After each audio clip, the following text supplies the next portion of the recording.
Beyond the Fence Line, a podcast brought to you by the Texas Agricultural Land Trust. Created by landowners for landowners, we're proud to play a role in conserving the Texas legacy of wide open spaces.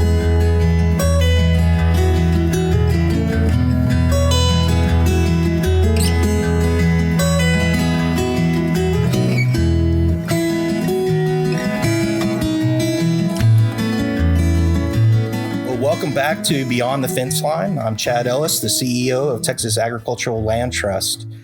And, I just want to start off the year of just really pray that everyone has a blessed and prosperous 2023. I know we're looking of another great year at TALT and helping empower our land stewards across the state. I really want to kind of start off this month's podcast by really saying I'm really looking forward to today's conversation and visiting with my good friend and counterpart in California, Mr. Michael Delbar of the California Rangeland Trust. This is actually going to be a fun and really great co-hosted, actually crossover podcast of Beyond the Fence Line and Tuned into the Land. I'm looking forward to it, Michael. Thanks, Chad. So am I. This is going to be the first time we've done something like this. And we're down here, we're over here or up here, wherever you may be in Denver, Colorado for our annual Partnership of Rangeland Trusts board meeting. PORT, as we call it, is a group of 9 Western states that have formed together to pursue the conservation of our working lands, both rangeland and agricultural lands. Collectively, PORT members have over 3 million acres conserved, and that's pretty darn impressive. That's awesome. I mean, and we kind of think about, I think the other end is, we think about the pressures that we're, receiving today of how many, acres we're losing. I think we have harder pressures on us today as land stewards, right, and landowners of development and just a lot of different things to help us that freedom to operate. And that's what I love about PORT and our group and all of us coming together. We're all in different states and have, a little bit different situations maybe, but there's a lot of, common ground, and we learn a lot from one another, and we don't have to reinvent the wheel. And that's what's great about the conversations. Looking forward to this week's meeting in Denver. It's been the organization has been a great tool for all of us. Some our newer members are South Dakota and Nebraska, and being able to learn, as you said, Chad, from each of our members as we sit around the table at this one meeting a year in person, and we give our state of the state addresses, so to speak. We talk about everything that's going on in our states, and it's always amazing how many differences there are, but how many similarities there are. We're all fighting the same battles.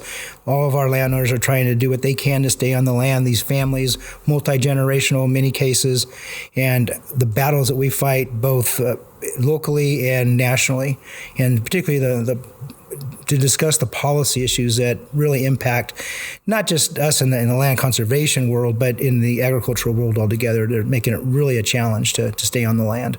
No, it is. It's great. I mean, I think one of the things that highlight is that joint of us coming together, those 9 states, and our voices are much louder. And as you mentioned, 3 million acres. And I know for us, we have a whole lot more acres and a lot of projects coming this next year. I mean, we're looking at probably a dozen or more. Our fiscal year is actually in March, Michael, which is hard for me. I always kind of mess up on my fiscal years of just the March time frame. But, I'm excited. We're about to close our 15th year as an organization. And, what's even better about this is in 15 years, we're going to reach of 50 families that we're going to help empower, right, and keep that legacy and heritage together. So I'm super excited about that. We're going to reach 300,000 acres. And more importantly, I think we're on our verge of actually closing out our first fundraise of our Forever Texas Fund. Wow. And that's an endowment that helps steward TALT. And I'm excited. I'm excited about 2023 for sure.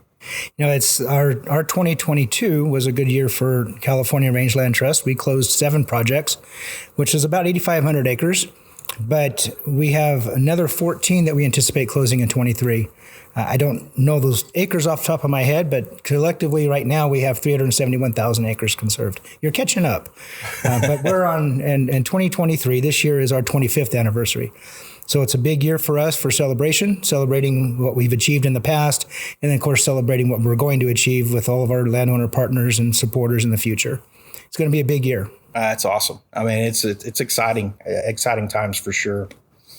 I think, one of the things that I know you guys in California, us at Texas are really working towards is, it's what I kind of call beyond the, just beyond just conservation easements, right? That's our bread and butter, but we're always trying to find ways how we can help empower, our fellow land stewards, right? Of finding other financial mechanisms. What are other ways that we can talk about the issues that we have ahead of us and think about different ways.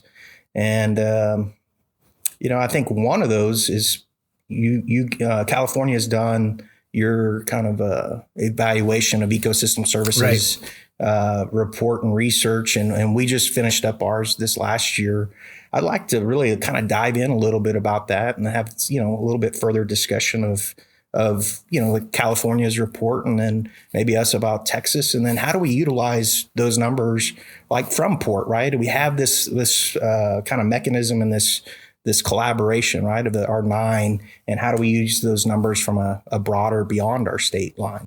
We weren't sure, frankly, when we embarked on our study that was done by UC Berkeley, what the results were going to be and what we were going to do with the results. It was one of those things where we knew intuitively that the value that our landowners were producing to the people of California was very valuable, but we didn't know how to describe that other than it's really valuable. Right. And that was hard for some folks to understand. And what we learned through our report, and if anybody's listening now that would like to learn more, Season 1, Episode 3 of Tuned Into the Land is an episode with Dr. Lynn Hunsinger from UC Berkeley. We'll go into a lot more detail. But the report showed that on an annual basis, the ecosystem services provided by only 306,000 acres of our conserved land totaled $1.44 billion a year in value. Just on 306,000 acres. That's incredible. The return on investment to conserve those lands is $1.47. Nope, got that wrong. $3.47 for every dollar invested. Yeah, it's amazing. That alone, and that's if I can get 3.5% or 350% on my investment, I would take that any day. I take it all day long. So what we did with this is we really got it out there far and wide and really put an emphasis on those results to our elected officials and policymakers. And I think that really made an impact, because what we saw was the understanding that, wow, this work is really valuable. Conserving these lands is really valuable, and it's invaluable to their constituents. So this year we have seen in California a budget allocation of about $250 million into one agency, which is our primary funder for us on the state side. So that's huge. So we think that the success of the work that we're doing here is really starting to pay off, so to speak. Yeah, I'm envious. In Texas, we're trying to just, scrape any kind of dollar we can, towards this conservation. And, that's the thing that Dr. Roel Lopez and I kind of started of doing our Texas assessment. Frankly, Michael, I kind of got tired of starting off meetings and giving talks and talking about the California report is what Dr. Lopez and I kind of called it. And I was like, okay, Roel, I can't go to another meeting and talk about the California report. We need our Texas report. And so we worked pretty hard this last year with your help and Lynn and others in California to kind of understand the way you approached it. Our way, we had to take it approach a little different, just from the data sources that we had. But what we ended up doing, and I wanted something a little bit different. So what's a little bit different about the Texas than the California is we actually put a statewide assessment. I really wanted a tool that was available for everyone in Texas that could utilize that tool for multiple analysis. So we were able to actually put a dollar figure on 11 ecosystem services, and we rolled that in. The tool will be kind of added into the Texas Agland portal that you can kind of go up and you can pick per county, right? When we think about our landscapes, even in California or Texas, from one end to the state to the other end of the state are totally different. Right. And so we wanted to be able to give, empower, someone in West Texas to see kind of what those values, right? And we have different values and different agricultural enterprises and values from West Texas to East Texas, from a forested to a rangeland state. And so we developed that. But on average, what we came up with, and these are very conservative numbers, is $629 per acre. When we kind of start thinking that through 141 million acres of privately working lands across the state, we're pushing right at $90 billion. Wow. Right? That's impressive. And that's amazing. And I think one thing is to kind of flip is the other side. And I think that's what we need to do. And I think we fail a lot of times because we want to talk about, hey, it's X amount, right? We stop there with the conversation.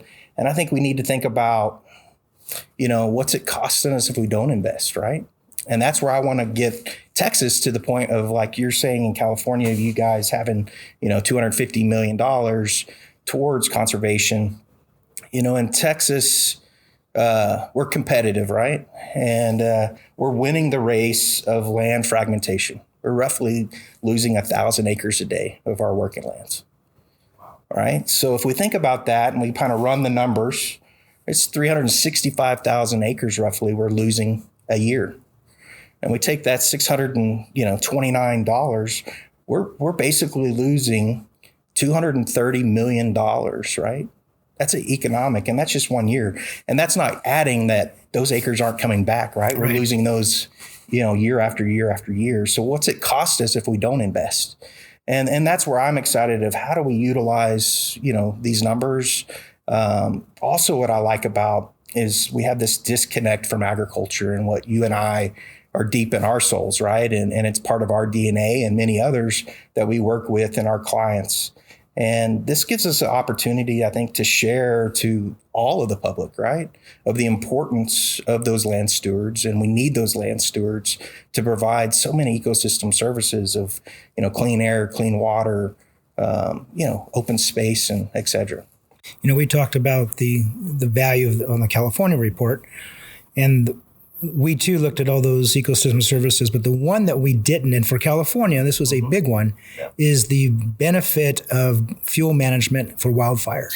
That's huge. That was not included because the data wasn't available. And I think if that was included, that $1.44 billion would be a lot bigger.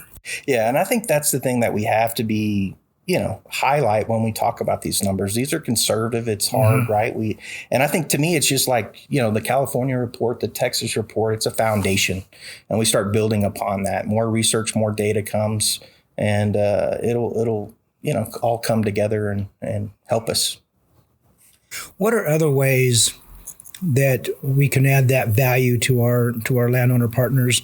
As you mentioned, the easement is great, and it's a great tool. It's not for everybody, but for those who want to use it or need to utilize it, it's a great tool.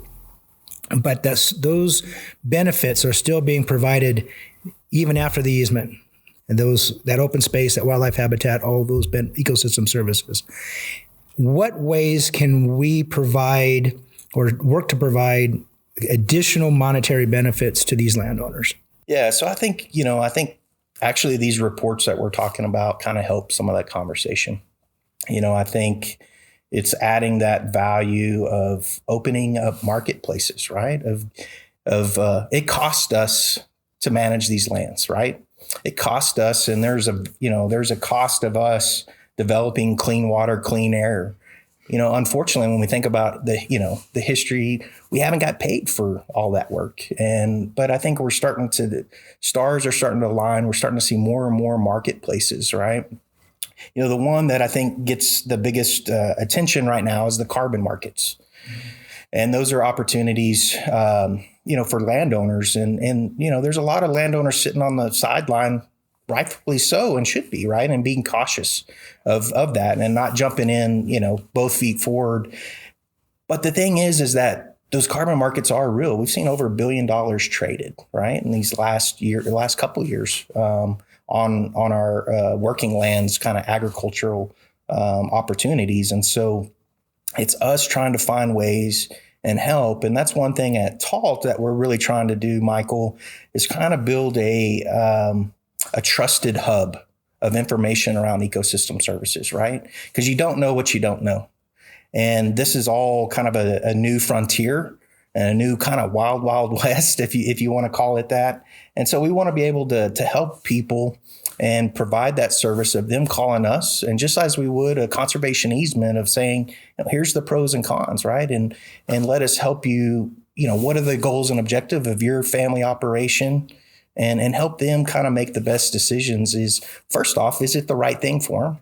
And if it is something they want to go forward, what is the right marketplace that fits those goals and objectives? Because that's the other piece that's important. And I think more importantly is, how do these things blend together, right? How is a conservation easement, and how can you stack other values, et cetera? In California, we have, obviously, especially in the Northern California and our mountain ranges on the east and west, a lot of timber. Uh-huh. And so the regulated carbon market through the timber programs are gaining more interest.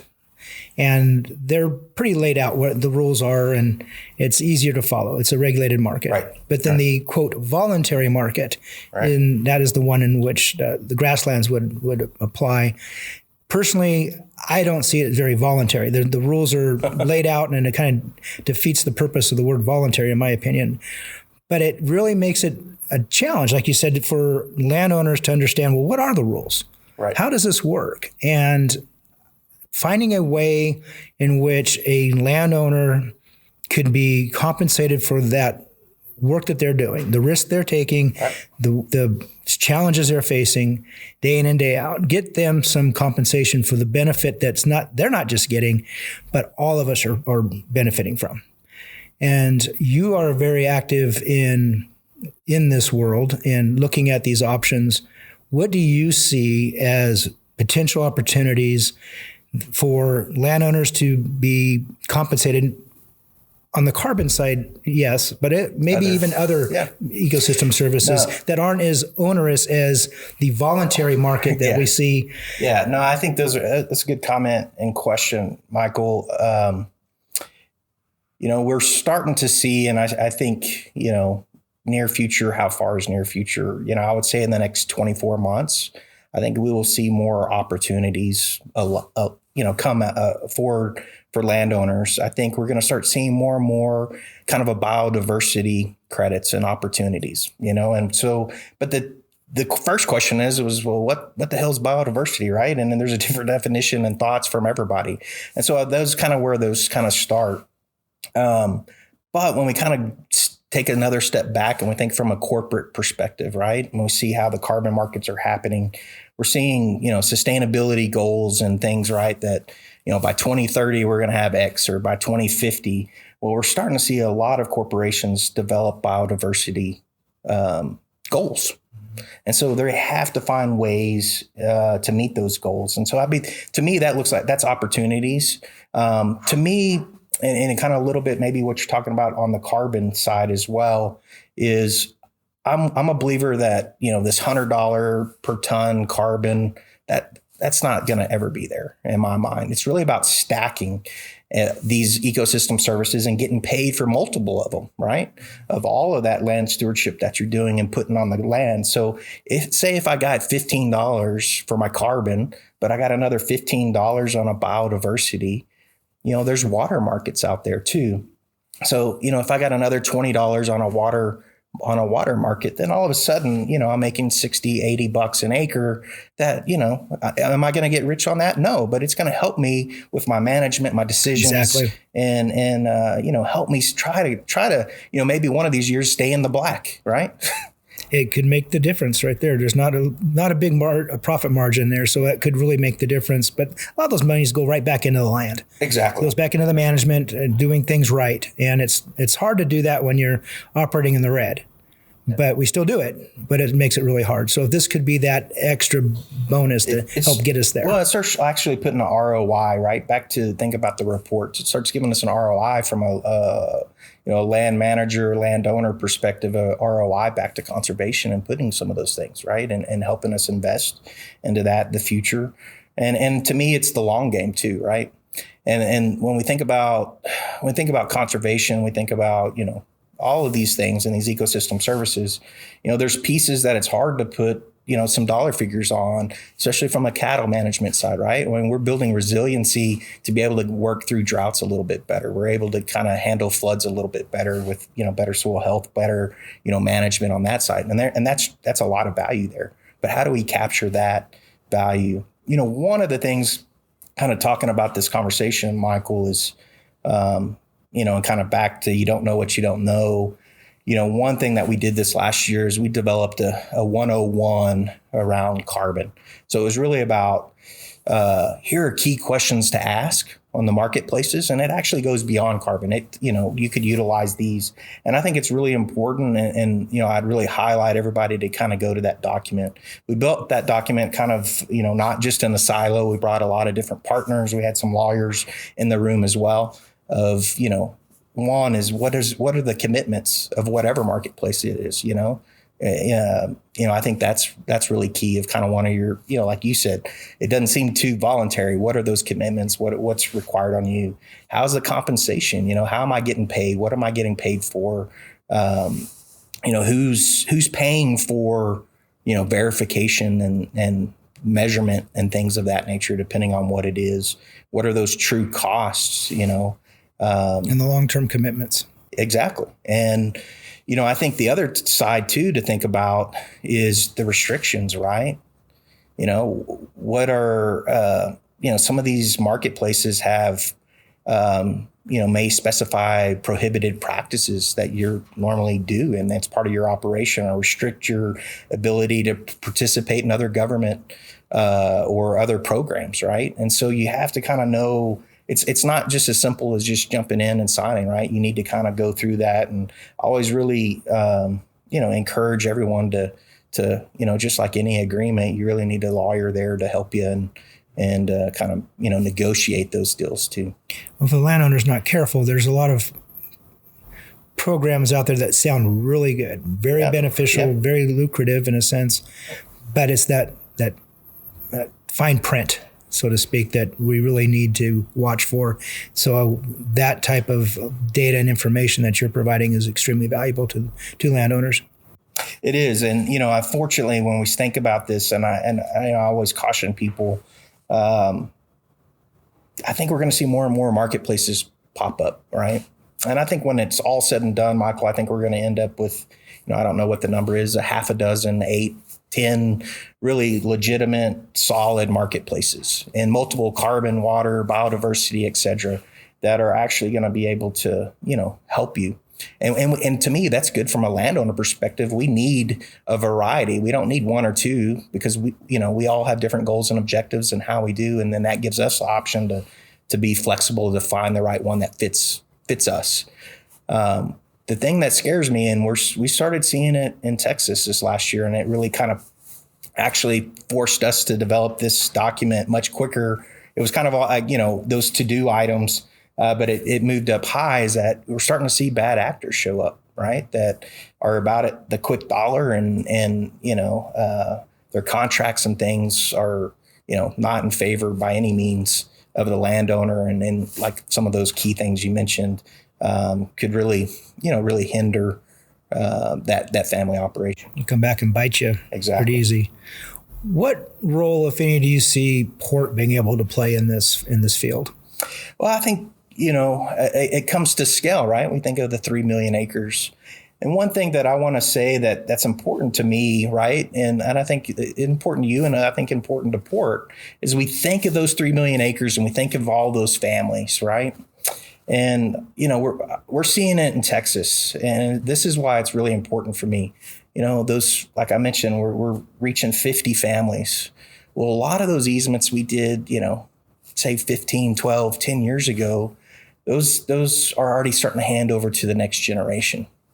And I always say that family kind of took a bite of that conservation apple, and, with that conservation easement, right? So that bite is taken, that tool is taken and utilized, but that next generation that's coming, into the operation has one less bite, right? So we have to find ways and other financial incentives of these marketplaces. Well, then, see, that's one of the limitations of the voluntary market is that an existing easement isn't eligible. And to me, that's ludicrous. Yeah. That landowner has taken that step to permanently protect that land. Why should he or she be penalized and ineligible to take advantage of these programs? So that's where the work is they're doing the right thing. They should be able to benefit from that going forward. I agree with you, Michael. And so, the additionality piece is what you bring up. And so some marketplaces are looking at that and how they can get get around, but taking advantage of that, right? I kind of I could get on my soapbox. I know you're one that loves to get on soapboxes as well. No, and never. But I would say that, our conservation model in this country is broken. We reward folks that, aren't really taking care of the land. That's not their importance. And we hinder those ones, as you said, that have put conservation easement and conservation and doing work. And I think we have to, find a new way, right? And look at a new business model on this. On that point is TALT is looking to work with Texas A&M again and start looking at some papers and some research and pieces around additionality. So that's one of these big goals that we have in 2023 is to kind of get that out and start utilizing that. And maybe it could be a basis to kind of help this conversation and move in a positive direction of opening up more doors for our landowners. Well, we stand ready in California to assist in any way we can, because it is everything we can do to not just benefit our 371,000 acres and 90 ranching families, but those that are looking to do something more and should be awarded for it. Yeah, I agree. I think it's and that's what I love about Port, right? I mean, these are conversations that not one organization can bring forward, right, and make a difference. But when we collectively come together, our voice is loud. It's fun when we go back to DC a few times a year as Port, and when we walk those halls and you got all these gals and guys in cowboy hats and boots, that draws attention. And they notice us. And when we sit down with our portfolios, say there's 3 million acres, there's hundreds and hundreds of families that we represent, that brings some weight. And we have been successful with that. It does. And, and this is something my staff sure gets tired of. And it's kind of been my motto from day one. We have to start talking beyond the acres, Michael. And we got to start looking at it. Those 3 million acres, what's the impact of those 3 million acres, right? And so, for instance, I always kind of talk about the water story in Texas and, say basically the 275,000 acres that we have under easement now is, conserving over 200,000 acre feet of water per year, right? And those are properties from one end to the state to the other. But those land stewards with that, what is 190,000 acre feet of water? What does that mean? Well, our office is in San Antonio, 7th largest city, right, in the U.S. It's enough water to provide drinking water to the town of San Antonio for over 200 years. Wow. Right? That's the story. And I think that's the challenge that we need as our 9 organizations is how do we take that 3 million and how do we turn, the impact of that 3 million and really blow it out the water, right? It's putting it in terms that anybody can understand. Exactly. It's always kind of sometimes we'll have talks, right, and we're telling our story of these complicated aspects that we're talking about. So I always ask everybody in the beginning of how many water bottles, right, and when we think about is TALT able to fill, right, of those land stewards across the state, and any guess how many we can fill? Not even a clue.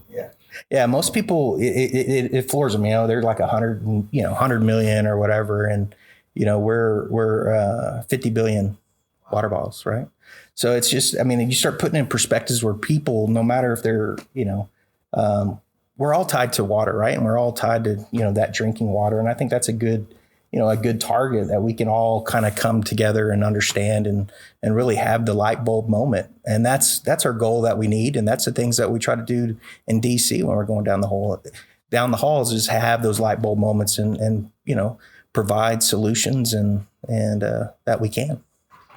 I know during this week we're having this port meeting and talking about our policy goals for the coming year, and we have the 2023 Farm Bill is one of those big items for this year.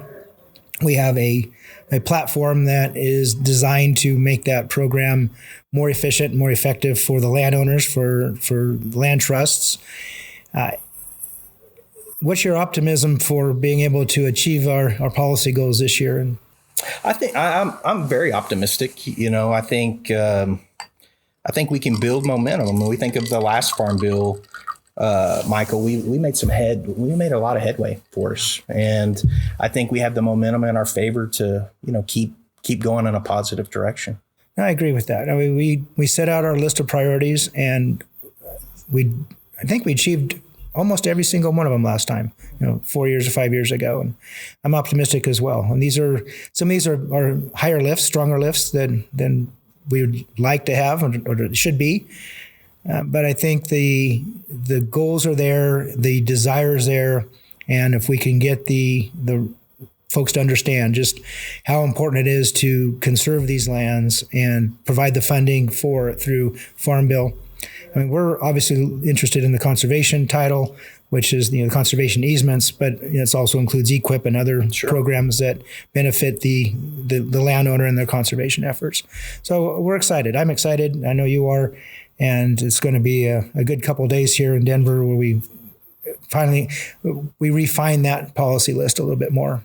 Yeah, I'm looking forward to us again as the 9 groups and us, really kind of narrowing those key pieces that we're going to ask. And I know we're already starting to get dates on our calendars and looking forward to it. And, we're going to have a busy year, at the state level too, in our legislation, and sessions this year of, a number of groups of trying to bring a water and land conservation fund to the state of Texas to help provide some other funding like we've talked about. And that'd be great. So that's exciting. That's exciting times. And